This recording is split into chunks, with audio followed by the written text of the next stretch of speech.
14 वर्षीय बालिका वधू रामू की बहू के घर में आते ही सास ने घर की चाबियां उसे सौंपकर अपना मन पूजा पाठ में लगाया। बेचारी बालिका बहू घर भर की जिम्मेदारियां उठाए तो कैसे। कभी भंडार घर खुला रह जाता तो कभी वह उसमें बैठे बैठे सो जाती है। कबरी बिल्ली इसका पूरा लाभ उठाती है।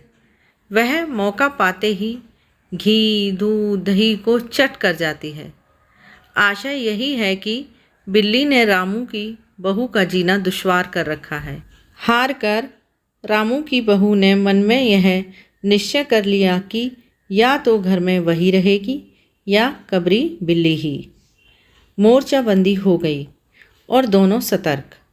एक दिन रामू की बहू ने पिस्ता बादाम मखाने आदि मेवा को दूध में औटाकर खीर बनाई। उस पर सोने के वर्क चिपकाए। उसने कटोरा भरकर ऐसी ऊंची ताक पर रखा जहां बिल्ली ना पहुंच सके।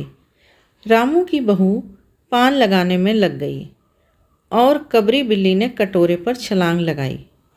कटोरा झंझनाहट की आवाज़ के साथ फर्श पर रामू की बहू दौड़ी आई तो देखा कि फूल का कटोरा टुकड़े टुकड़े और खीर फर्श पर। बिल्ली डटकर खोर उड़ा रही है। रामू की बहू पर खून सवार हो गया। उसने कबरी की हत्या के लिए कमर कस ली। प्रातः उठकर रामू की बहू दूध का कटोरा दरवाजे की देहरी पर रखकर चली गई।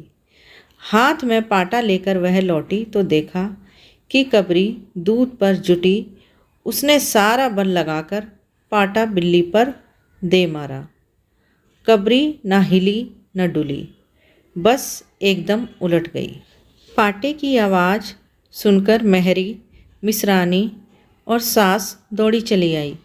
महरी और मिसरानी ने बिल्ली की हत्या को आदमी की हत्या के बराबर बताकर तब तक काम करने से मना कर दिया जब तक बहू के सिर से हत्या न उतर जाए। बिल्ली की हत्या की खबर बिजली की तरह पड़ोस में फैल गई। पड़ोस की औरतों का रामू के घर तांता लग गया। मेहरों को पंडित को बुलाने के लिए भेजा गया। पंडित परमसुख चौबे ने खबर सुनी तो मुस्कुराते हुए पंडिताइन से बोले, भोजन ना बनाना। लाला घासीराम की पतोहू ने बिल्ली मार डाली, प्रायश्चित होगा, पकवानों पर हाथ लगेगा। पंडित परम सुख पहुँचे तो औरतों की पंचायत बैठी। बिल्ली की हत्या पर मिलने वाले नरक के विषय में पूछने पर पंडित जी ने बताया कि एक सोने की बिल्ली बनवाकर बहू से दान करवा दी जाए। जब तक बिल्ली ना दे दी जाएगी तब तक तो घर अपवित्र रहेगा। बिल्ली दान देने के बाद 21 दिन का पाठ हो जाए। बिल्ली वजन के प्रश्न पर पंडित जी परम सुख ने 22 तोले बताए। राम की माँ ने बात 1 तोले से आरंभ की। मोल तोल में 11 तोले की बिल्ली बनवाना निश्चित हुआ। पूजा के सामान विषय में पंडित जी ने बताया कि दान के लिए करीब 10 मन गेहूँ, 1 मन चावल, 1 मन दाल, मन भर तिल, 5 मन जौ, 5 मन चना, 4 पसेरी घी और मन भर नमक भी लगेगा। पूजा के खर्च को सुनकर रामू की माँ रुआसी होकर बोली, पंडित जी, इसमें तो 100-150 रुपया खर्च हो जाएगा। इस पर पंडित जी ने समझाया, फिर इससे कम में तो काम ना चलेगा। बिल्ली की हत्या कितना बड़ा पाप है। रामू की माँ खर्च को देखते वक्त पहले बहू के पाप को तो देख लो। यह तो प्रायश्चित में उसे पैसा खर्च भी करना पड़ता है। आप लोग कोई ऐसे वैसे थोड़े हैं। अरे 100-150 रुपया आप लोगों के हाथ का मैल है। किस्नू की माँ, छन्नू की दादी, मिसरानी आदि पंचों ने पंडित परम सुख की बात का समर्थन किया। इस पर रामू की माँ ने ठंडी सांस लेते हुए कहा कि अब तो जो नाच नचाओगे नाचना ही पड़ेगा। यह सुनकर पंडित परम सुख नाराज होकर पोथी पत्रा बटोर कर चलने लगे। रामू की माँ ने पंडित जी के पैर पकड़े। तब उन्होंने पुनः आसन जमाया। और क्या हो के प्रश्न पर पंडित जी ने कहा, 21 दिन के पाठ के 21 रुपये और 21 दिन तक दोनों वक़्त 5-5 ब्राह्मणों को भोजन करवाना पड़ेगा।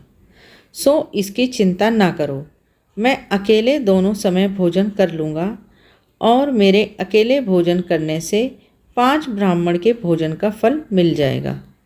अंततः पंडित जी ने कहा, अच्छा तो फिर प्रायश्चित का प्रबंध करवाओ।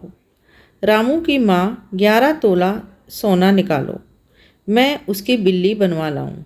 2 घंटे में मैं बनवा कर लौटूंगा, तब तक पूजा का प्रबंध कर रखो। और देखो, पूजा के लिए अभी पंडित जी की बात पूरी भी न हुई थी कि महरी हांफती हुई कमरे से आई और बोली, माँ जी, बिल्ली तो उठकर भाग गई। दोस्तों, आज की कहानी आपको कैसी लगी कमेंट बॉक्स में ज़रूर लिखें। यदि आपको कहानी अच्छी लगी हो तो प्लीज़ वीडियो को लाइक करें, शेयर करें और चैनल को सब्सक्राइब करके बेल आइकन प्रेस करें, जिससे आगे आने वाली स्टोरी का आपको टाइम से नोटिफिकेशन मिल जाएगा।